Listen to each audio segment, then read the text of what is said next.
कक्षा 7 पाठ 15 मशीनी मानव।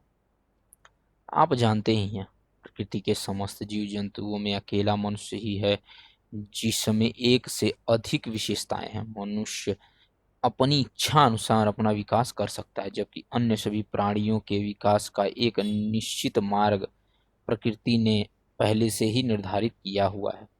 यही स्थिति मनुष्य द्वारा विज्ञान की सहायता से बनाई गई वस्तुओं की भी है। उनकी गति और कार्य पद्धति भी वही बनी रहती है जो मनुष्य ने उनके निर्माण के समय निर्धारित की होती है।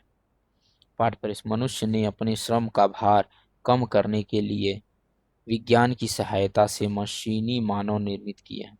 ये मशीनी मानव आज्ञाकारी होते हैं, अपने हिस्से का काम पूरी सावधानी और लगन से पूरा करते हैं। तेल, बिजली आदि के अलावा कुछ नहीं मांगते। पृथ्वी पर यदि मशीनी मानव ही बचे रह जाए तो क्या होगा? यहाँ का वातावरण कैसा होगा? क्या उस संसार में आप भी रहना चाहोगे?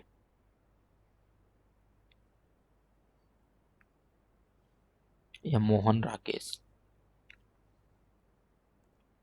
राकेश का जन्म पंजाब के अमृतसर शहर में 8 जनवरी 1925 को हुआ था। नई कहानी के प्रमुख कथाकार माने गए।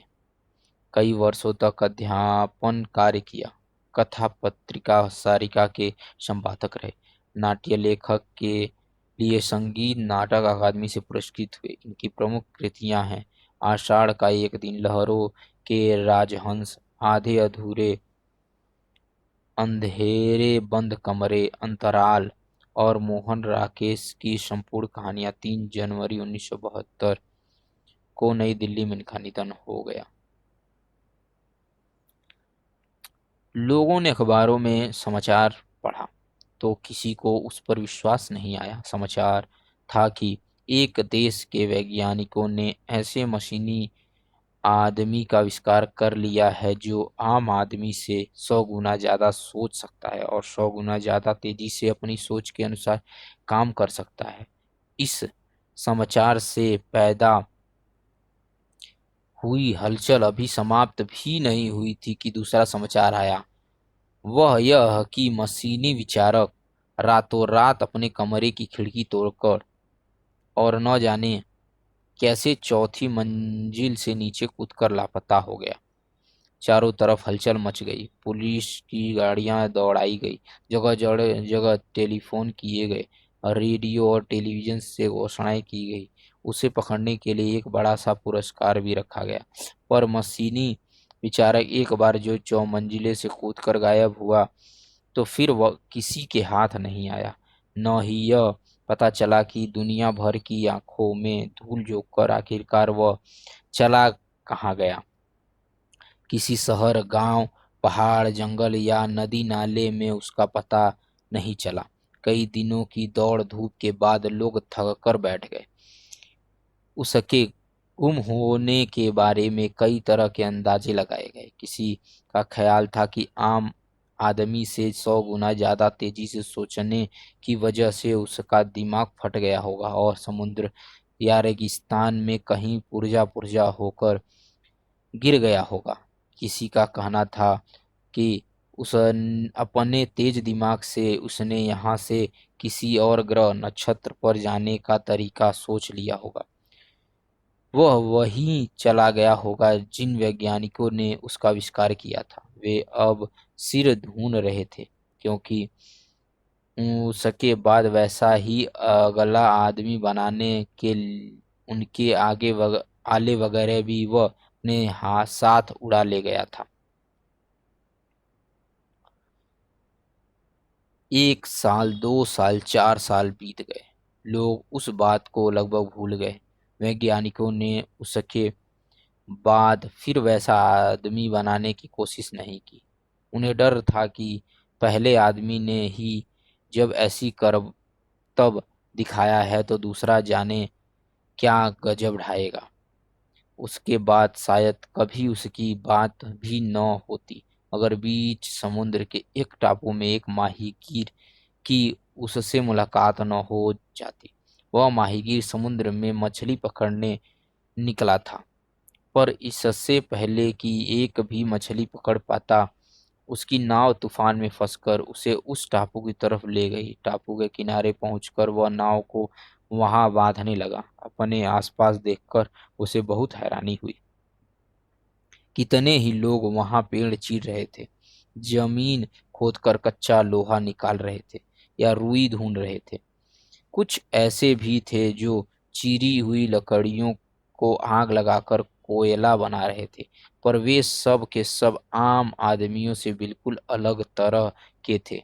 आपस में भी एक गिरोह के लोग दूसरे गिरोह से मेल नहीं खाते थे। जो लकड़ी चीर रहे थे वे खुद भी लकड़ी के बने लगते थे और उनकी बाहों के आगे हाथों की जगह आरियां लगी थी। जो लोहा खोद रहे थे उसके जिस्म कच्चे लोहे के थे, हाथों की जगह कुदालियां थी और वे चलते थे तो लगता था जैसे कवायद कर रहे हो। इसी तरह रुई ढूंढने वाला आदमी रुई के बने थे। हाथ पैर और नाक कान कच्ची कपास के थे और गले से नीचे के धड़ का हिस्सा धुनकी की शक्ल का था। जो लकड़ियों को जलाकर कोयला बना रहे थे वे सिर से पैर तक खुद भी कोयला ही थे।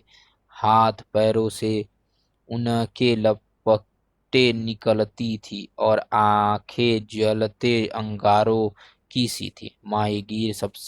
माहीगीर पहले तो उन्हें देखकर डरा, पर जब उनमें से किसी ने न तो उसकी तरफ देखा न ही उससे कुछ कहा तो उसका डर धीरे धीरे जाता रहा।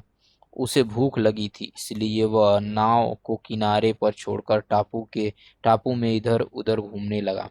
पर उसे न तो कोई ऐसा पेड़ नजर आया जिस पर फल लगे हों और न ही कोई एक भी जानवर दिखाई दिया जिसका वह शिकार कर सके।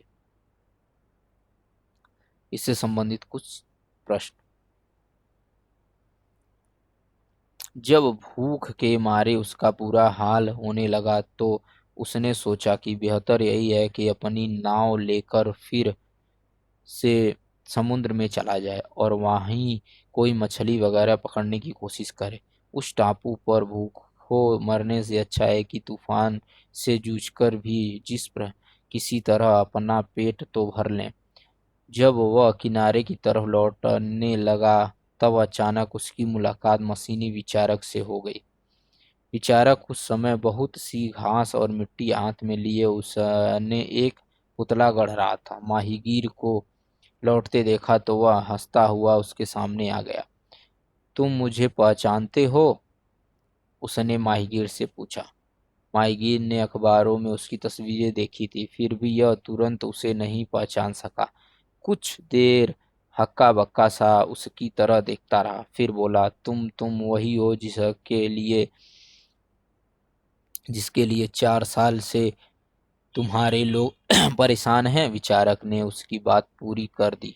वे लोग 4 साल से मेरा पता तक नहीं लगा पाए, जबकि मैंने इस अरसे में एक नई दुनिया इजाद कर ली है। तुमने देखी है मेरी दुनिया। इस दुनिया में कोई किसी चीज के लिए किसी का मोहताज नहीं है।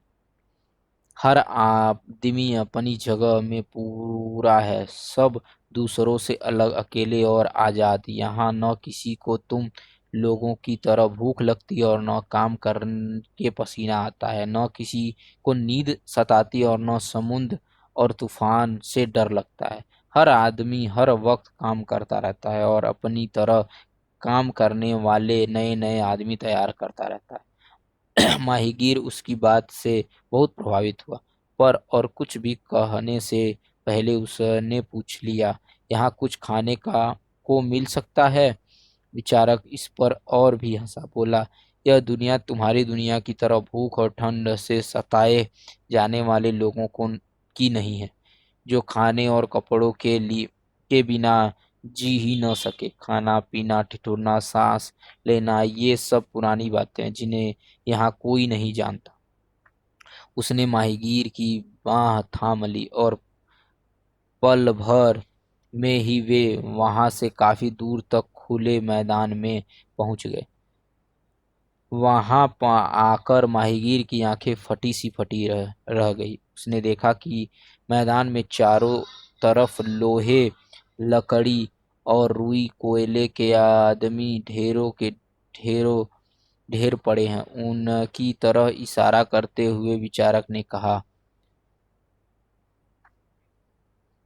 देख रहे हो इन्हें? यह इतनी बड़ी जनसंख्या मैं तुम्हारी दुनिया में बसाने के लिए तैयार कर रहा हूँ।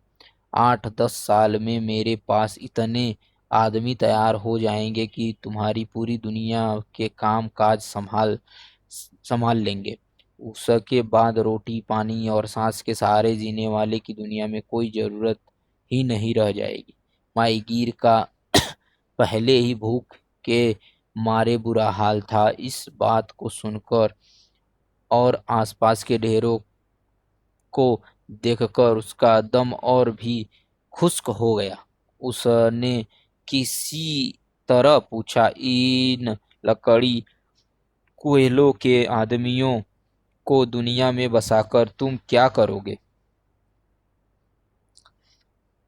तब मैं दुनिया को अपने ढंग से चलाऊंगा। तब दुनिया में न आज की तरह रोना धोना रहेगा, न चीखना चिल्लाना। ये लोग आराम से जिएंगे और अपना काम करेंगे बस।